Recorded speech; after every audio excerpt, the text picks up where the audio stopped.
Neetu bathroom से नहाकर निकली तो लाइट बंद करना भूल गई।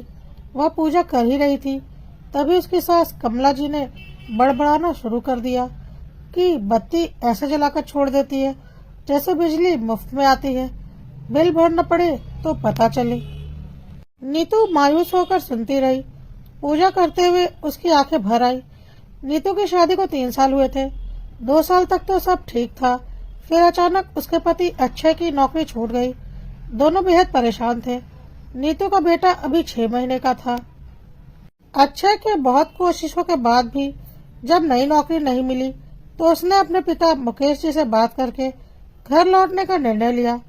मुकेश जी ने अपने पुत्र को ढांढस बंधाया कि तुम यहाँ आ जाओ और दूसरी नौकरी की तलाश करो, परेशान होने की कोई जरूरत नहीं है।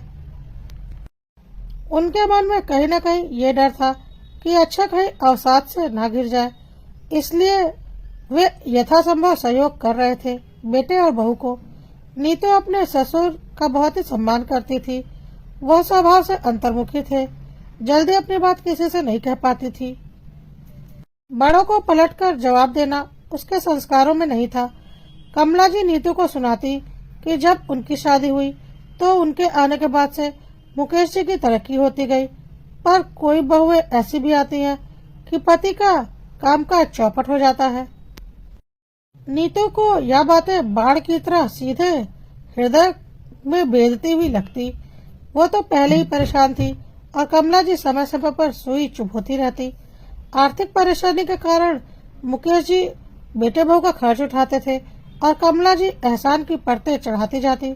नीतू का आत्मसम्मान कुचलता रहता। जब नीतू कहीं बाहर जाने को निकलती तो कमला जी 2-4 सामान लाने को कहकर बोलती, अरे तुम्हारे पास पैसे तो होंगे नहीं, चलो मैं दे देती हूँ, वैसे भी अब तो दुगना खर्च हो गया है, पता नहीं कैसे चलेगा। नीतू के आत्मसम्मान को फिर से झकझोर दिया था आज कमला जी ने। वो वहां से चली गई। मुकेश जी ने अपनी बहू की व्यथा उसके चेहरे पर पढ़ ली और अपनी पत्नी से बोले, क्यों हर बात में एहसान जताती हो बहू से? वह इस घर के सदस्य है, तो फिर क्यों उसके स्वाभिमान पर चोट करती रहती हो? इस समय हमारे बच्चों का कठिन समय है, उनको हमारी जरूरत है। हम मदद नहीं करेंगे तो कौन करेगा?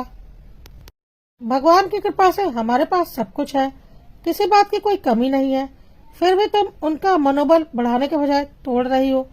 कमला जी पति के मिजाज को देखकर चुप रह गई, पर वह सुधरने वाली कहाँ थी।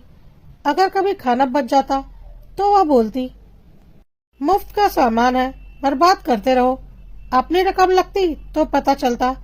ऐसे ही कटु वचन प्रतिदिन नीतू को सुनने पड़ते थे। कभी कभी कमला जी तो अक्षय को भी सुना देती थी।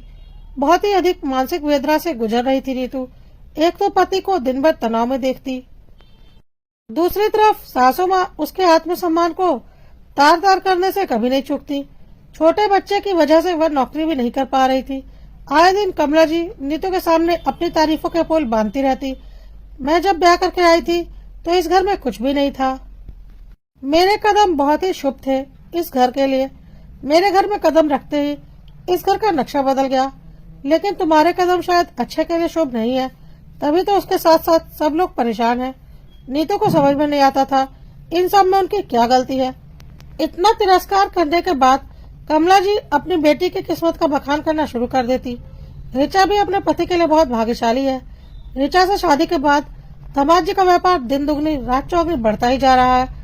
नीतू अपनी तरफ किया गया इशारा समझ जाती और अपने घायल हुए आत्मसम्मान को आंसुओं का मरहम लगाने के लिए अपने कमरे में चली जाती। यही सब सुनते हुए और रोते हुए करीब 8 महीने का वक्त बीत गया। 8 महीनों के बाद अक्षय की नौकरी मुंबई में लगी। मुकेश जी ने बोला, पहले वहां जाकर अपने रहने की व्यवस्था कर लो, फिर नीतू और बच्चे को लेकर चले जाना। अगले ही दिन अक्षय मुंबई के लिए निकल गया और 4-5 दिनों में फोन करके बोला, मैंने सारा इंतजाम कर लिया है और 1 हफ्ते में मैं तुम्हें लेने के लिए आ रहा हूँ।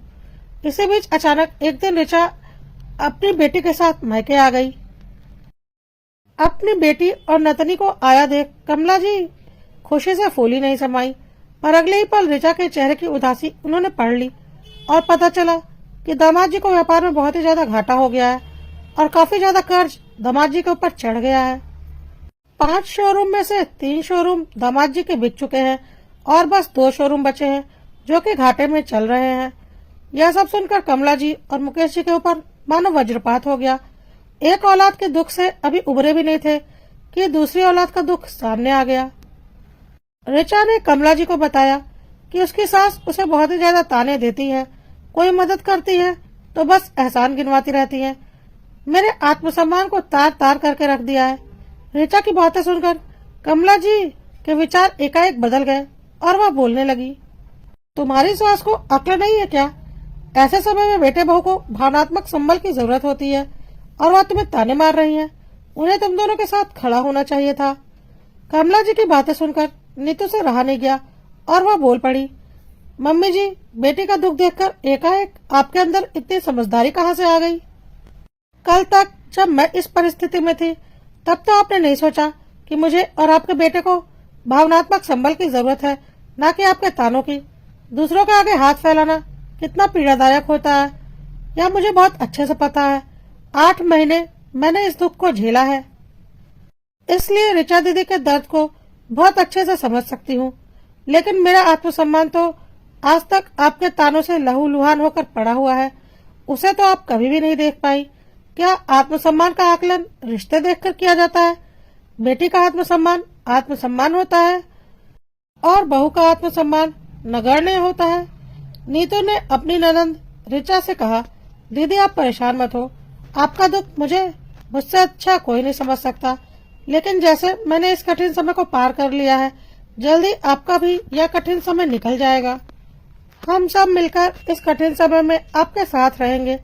मुकेश जी ने कमला जी से बोला, कमला जी एक बात अच्छे से समझ लीजिए, मनुष्य नहीं बल्कि समय बलवान होता है और समय कब पलट जाए कोई नहीं जानता।